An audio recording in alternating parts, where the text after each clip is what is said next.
Une rencontre de plus pour la paix. Volodymyr Zelensky est arrivé à Mar-a-Lago, la résidence de Donald Trump en Floride. Les deux chefs d'État viennent de débuter leur discussion. Donald Trump qui précise avoir eu un petit peu plus tôt un entretien par téléphone très productif, comme il le cite, avec Vladimir Poutine. Bonjour Rémi Amalvi. Bonsoir à tous. Vous êtes le correspondant d'Europe 1 aux États-Unis. Alors Rémi, le président ukrainien espère beaucoup de sa rencontre avec Donald Trump.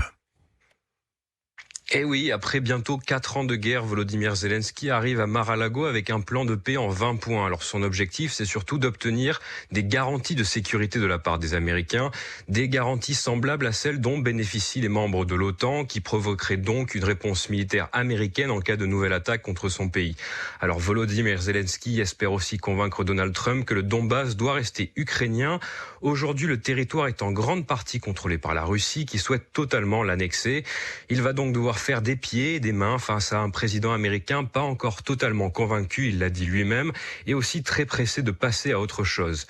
Volodymyr Zelensky se dit malgré tout confiant. Selon lui, 90% du plan de paix est déjà conclu.